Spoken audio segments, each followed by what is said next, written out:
여러분 안녕하셨습니까? 지난 시간에 교과서 68쪽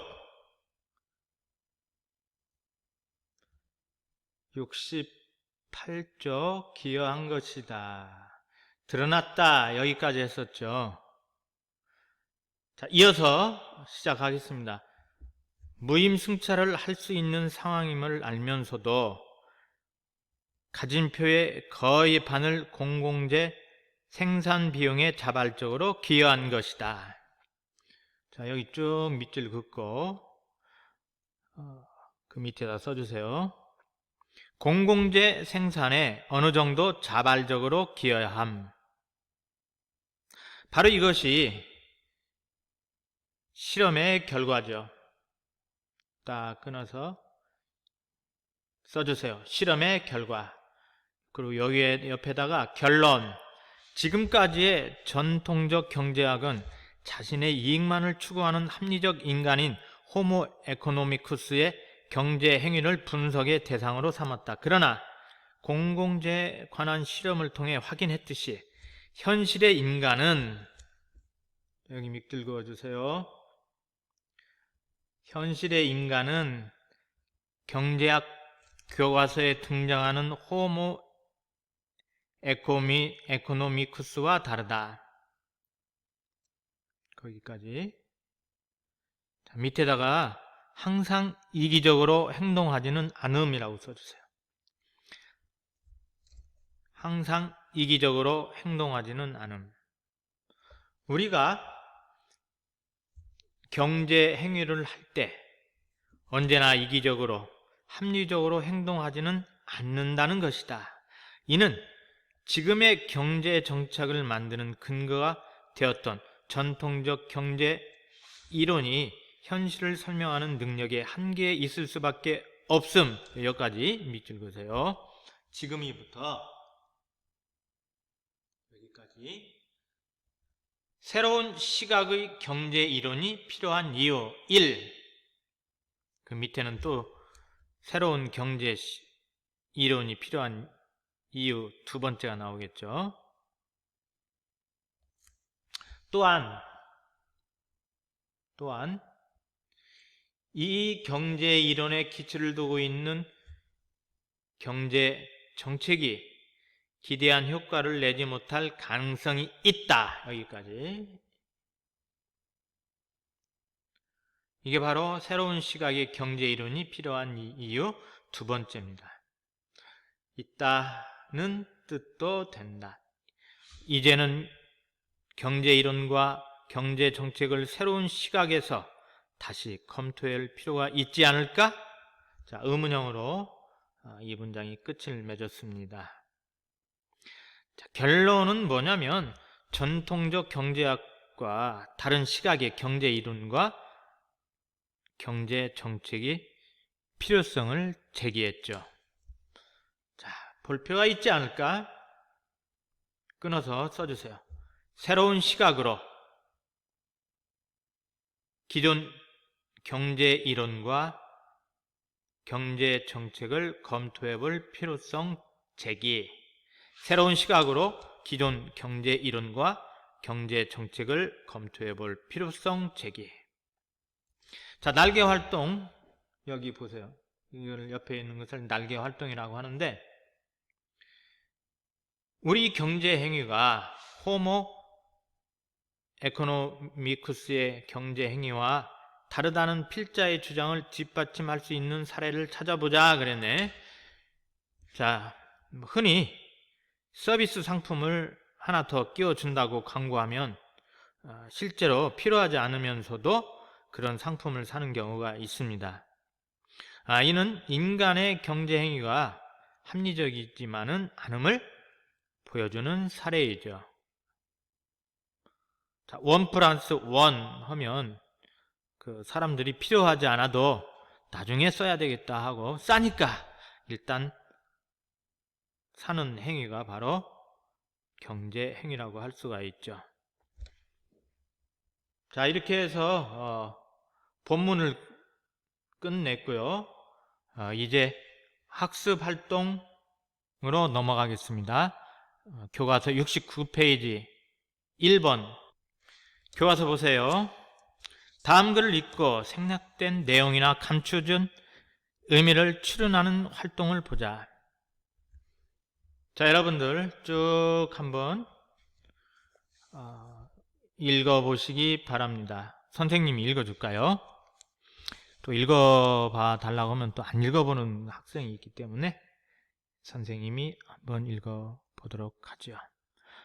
도로나 공원처럼 여러 사람이 공동으로 소비하는 것을 공공재라고 부른다. 공공재의 또 다른 예로는 국방 서비스나 경찰 서비스를 들 수 있다. 그런데 이 공공재는 독특한 성격이 있어 시장에서는 그것을 취급하기 어렵다. 예컨대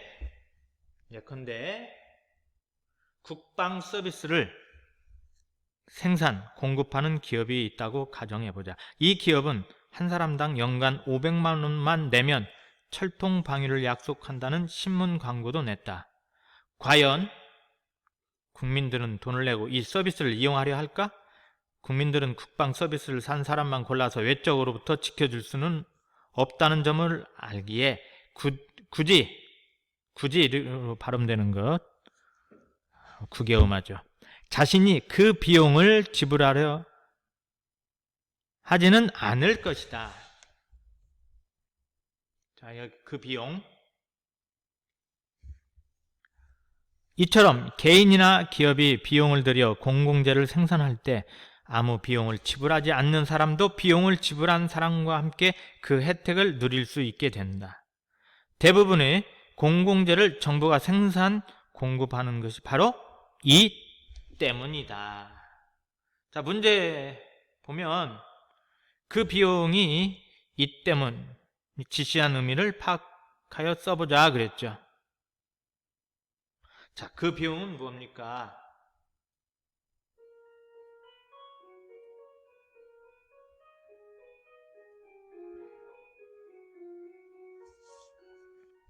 자, 그 비용이 지시한 의미는 국방 서비스를 공급하는 기업에 지불할 비용, 그 비용.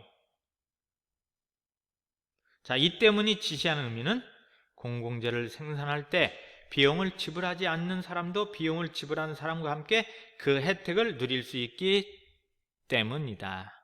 자, 여러분들이 공원에 가면, 음파 호수 공원에 가면 돈 내지 않았지만 여러분들의 그 세금으로 그 호수를 가로질른 다리를 볼 수 있을 것입니다. 여러분들이 그 다리를 건설한다고 할 때 비용을 내시라면 과연 몇 명이나 그 비용을 낼까요?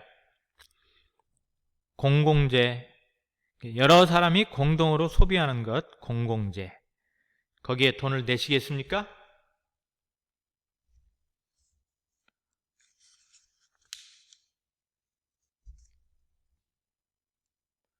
필자가 과연과 바로라는 말을 사용한 이유를 추측하여 말해보자 그랬네.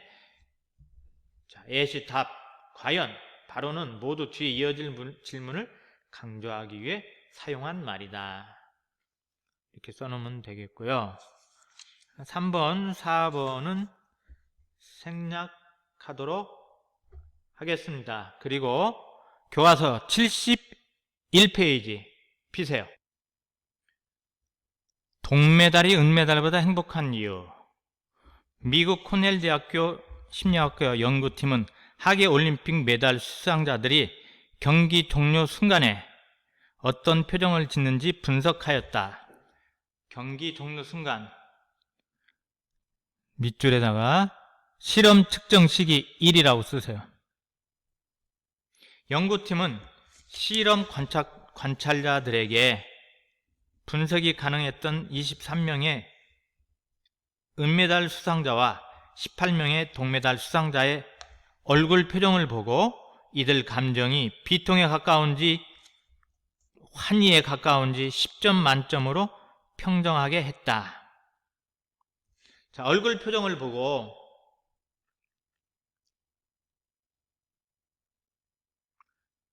여기 쭉 밑줄 그으세요. 10점 만점으로 했다. 평정하게 했다. 그 밑에다가 실험 1이라고 쓰고 표정에 나타난 행복 점수 측정이라고 써주세요.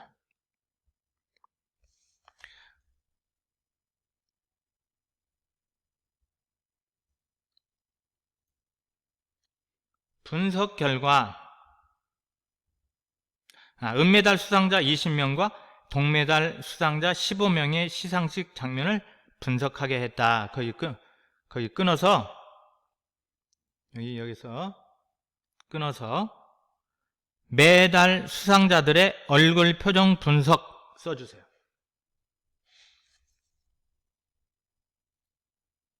분석 결과 경기가 종료되고 메달 색깔이 결정되는 순간 동메달 수상자의 행복 점수는 10점 만점에 7.1점으로 나타났다.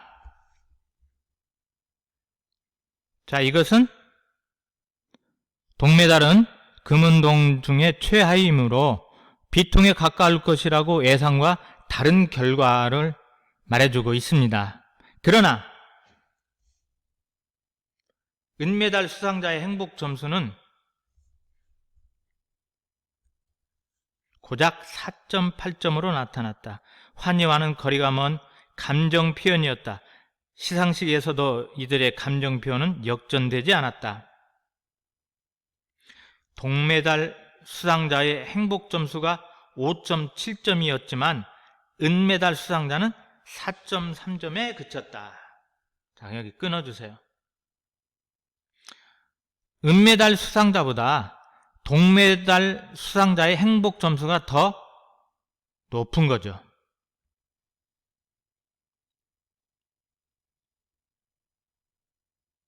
이 연구팀은 여기서 한 걸음 더 나아가 은메달 수상자가 동메달 수상자의 인터뷰 내용도 분석했다.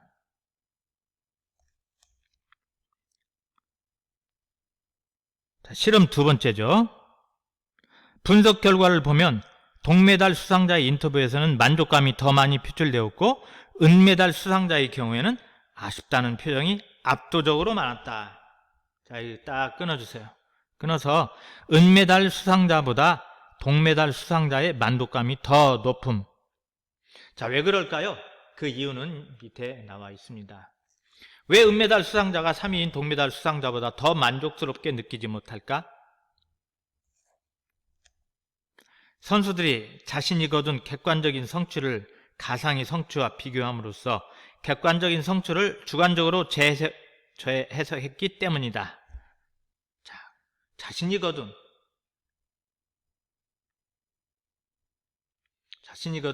여기 쭉 재해석했기 때문이다. 빛을 긋고 동메달 수상자의 행복감과 만족도가 높은 이유라고 써줘.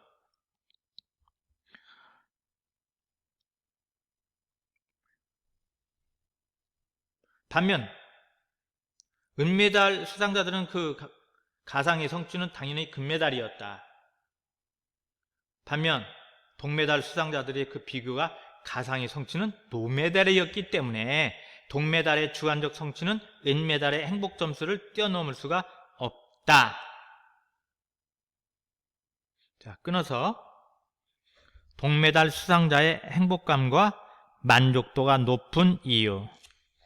자, 쉽게 얘기해서 동메달 딴 선수들은 자칫하면 노메달일 뻔했는데 그나마 메달을 따서 다행이다 라고 생각했을 것이고, 은메달 딴 선수는 아쉽다, 조금만 더 노력을 했더라면 금메달을 땄을 텐데 하고, 동메달 선수에 비해서 은메달 선수는 행복감이 덜 한 것 뿐이죠.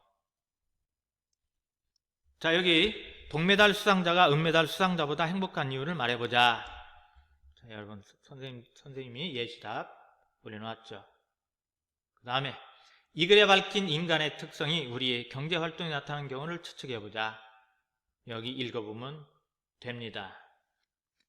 자, 여러분들은 그 멈춰놓고 다시 볼 수 있으니까 오늘 수업은 여기서 끝내도록 하고 다음 시간에 비판적 읽기 살펴보도록 하겠습니다. 안녕.